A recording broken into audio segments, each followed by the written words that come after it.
Halo semuanya, kembali lagi kita berada dalam ibadah Christ Chapel Kupang. Wah, sudah lama sekali kita tidak bertemu ya, tapi tidak apa-apa, kita bisa bertemu dengan cara virtual seperti ini. Ibu Vergi harapkan kita semua masih semangat untuk memuji dan memuliakan nama Tuhan dan masih semangat untuk dengar firman Tuhan ya. Oke, hari ini Ibu Vergi mau bawakan sebuah cerita tentang seorang tokoh Alkitab ya, yang hidupnya begitu mengasihi Tuhan. Kira-kira siapa ya?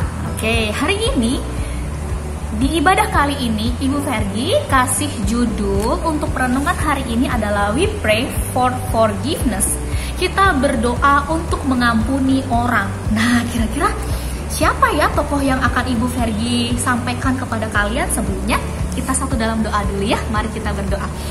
Bapa kami di surga, kami mengucap syukur, sungguh mengucap syukur di tengah keterbatasan yang terjadi saat ini Tuhan. Tuhan berikan kami semua hikmat untuk kami masih tetap memikirkan apa yang harus kami lakukan agar kami masih terus bisa memuji dan memuliakan nama-Mu. Berkati kami semua Tuhan, berkati kami yang mendengar ataupun yang berbicara. Inilah doa kami dalam nama Tuhan Yesus, kami sudah berdoa dan mengucap syukur. Amin. Nah, hari ini Ibu Vergi akan bawakan firman Tuhan yang terambil dari Kisah Para Rasul 6-7. Karena perikopnya panjang sekali, Ibu Vergi akan ambil beberapa ayat nanti ya, di dalam penjelasan Ibu Vergi ambil beberapa ayat yang mendukung ya. Oke, anak-anak, Ibu Vergi hari ini mau cerita tentang satu orang tokoh yang bernama Stefanus. Siapa ya itu Stefanus ya? Ya, dia adalah salah satu murid Tuhan Yesus ya, dimana ia adalah satu dari ke-12 murid Yesus. Kenapa Ibu Vergi kita harus ceritakan tentang dia? Apa teladan yang diberikan? Apa pekerjaan Tuhan atau karya Tuhan dalam hidup Stefanus ini? Kita mau belajar ya. Nah, anak-anak, kita sudah tahu bahwa di cerita-cerita sebelumnya kita dijelaskan bahwa akhirnya Kristus mati di atas kayu salib, meninggal di atas kayu salib untuk apa sih? Untuk menebus kita, menebus dosa-dosa kita, orang-orang yang tidak percaya sama Tuhan. Nah, setelah Kristus mati kemudian bangkit, apakah kita kemudian tidak memuji Tuhan lagi? Oh no, tidak ya. Jadi meskipun Kristus telah mati, bangkit, ia kemudian naik ke surga, duduk di sebelah kanan Allah Bapaknya. Jadi apakah Tuhan Yesus tidak ada di dunia lagi, Bu Vergi? Iya. Karena Kristus sekarang di mana? Sudah naik ke atas surga dan duduk di sebelah kanan Allah ya. Tapi ya, pelajarannya tidak sampai di situ, pelayanannya tidak sampai situ. Karena apa? Ia punya murid-murid yang mampu, yang mau tetap memberitakan firman Tuhan ya. Jadi ada murid-muridnya tetap memberitakan firman Tuhan ya. Nah, salah satunya siapa Ibu Vergi? Ya, salah satunya yang bernama Stefanus. Ia adalah seorang yang begitu semangat, dia begitu mengasihi Tuhan sehingga ia tetap mau bersukacita kabarkan firman Tuhan. Siapa itu Stefanus, Ibu Vergi? Ibu Vergi ajak kita semua buka Alkitabnya di Kisah Para Rasul 6 ya. Ibu Vergi akan ambilkan beberapa perikop-perikop atau ayat yang mendukung ya.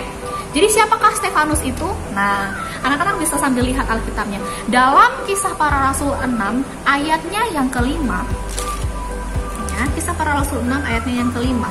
Siapakah Stefanus itu? Dia adalah seorang yang penuh iman dan hikmat. Dari siapa? Roh Kudus. Dia itu adalah orang yang penuh iman, hikmat, dan juga Roh Kudus ada dalamnya. Nih, kata-katanya seperti ini di dalam Kisah Para Rasul 6 ayatnya yang kelima. Usul itu diterima baik oleh seluruh jemaat. Lalu mereka memilih Stefanus, seorang yang penuh iman dan Roh Kudus, dan Filipus, Prokorus, Nikanor, Timon, Permenas, dan Nikolaus, seorang penganut agama Yahudi di Antioquia. Nah, jadi di sini diceritakan ya anak-anak bahwa mereka akan memilih 7 orang untuk melayani Tuhan. Salah satunya adalah Stefanus. Stefanus terpilih dari antara 7 orang. Jadi dalam ceritanya itu mereka sedang memilih orang-orang yang mau melayani Tuhan gitu ya. Salah satunya Stefanus. Kenapa kok dia dipilih begitu banyak orang saat itu? Kenapa hanya 7 orang? Dan kenapa Stefanus dipilih? Karena apa? Dia adalah seorang yang penuh iman, hikmat, dan Roh Kudus di dalam hatinya gitu ya. Kemudian apalagi Bu Vergi? Ya, Stefanus adalah orang yang penuh karunia dan kuasa. Dia dapat mengadakan tanda-tanda mujizat anak-anak. Yuk coba kita buka dalam Kisah Para Rasul 6 ayatnya ke-8. Ibu Ferdi bacakan untuk kita ya. Di bawah perikop tuduhan terhadap Stefanus. Ayat ke-8, dan Stefanus yang penuh dengan karunia dan kuasa mengadakan mujizat-mujizat dan tanda-tanda di antara orang banyak. Nah anak-anak, Tuhan itu begitu beranugerah ya, begitu baik kepada Stefanus, sehingga Stefanus itu dimampukan punya hikmat, dimampukan beriman, dan dalam dirinya ada Roh Kudus. Dan tidak sampai situ saja, tadi di ayatnya yang ke-8 dikatakan bahwa apa? Stefanus itu penuh dengan karunia dan kuasa, sehingga ia itu dapat mengadakan mujizat-mujizat. Anak-anak, kalau kita baca keseluruhan perikop ini, dijelaskan Stefanus itu bisa menyembuhkan orang yang sakit. Nah, kira-kira manusia biasa seperti kita bisa tidak ya mengadakan mujizat begitu? Ada Ibu Fergie dokter, ya, tapi dokter dia perlu merawatnya yang lama, perlu obat, ya kan? Tapi kalau Stefanus nggak seperti itu. Ia punya karunia dan kuasa. Ia pegang, ia doakan orang yang sakit, kemudian orang itu sembuh anak-anak. Nah, itulah yang disebut dengan karunia dan kuasa yang Tuhan berikan. Ya, dia bisa mengadakan tanda-tanda mujizat. Ya, oke. Kemudian siapa lagi sih Ibu Fergie? Stefanus itu, ya, dia adalah seorang yang paham firman dan melakukannya dengan berani. Kita baca ayatnya yang ke-10. Kisah Para Rasul 6 ayatnya yang ke-10. Ibu Ferdi bacakan dari sini, anak-anak baca dari rumah ya. Tetapi mereka tidak sanggup melawan hikmatnya dan roh yang mendorong dia berbicara. Mereka tidak sanggup melawan hikmatnya. Ya, hikmat itu apa sih anak-anak? Kepintaran. Pintar akan apa? Akan firman Tuhan pastinya.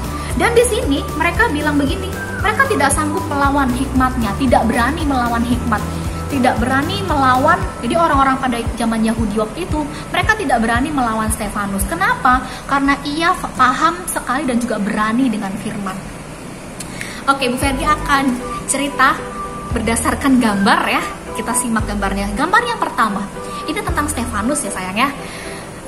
Saat ia memberitakan firman Tuhan, ada raja itu yang gak suka sama si Stefanus. Salah satunya adalah pemimpin agama Yahudi. Pemimpin loh ini anak-anak, pemimpin itu yang tinggi sekali ya. Nah, mereka itu sangat benci sama Tuhan Yesus.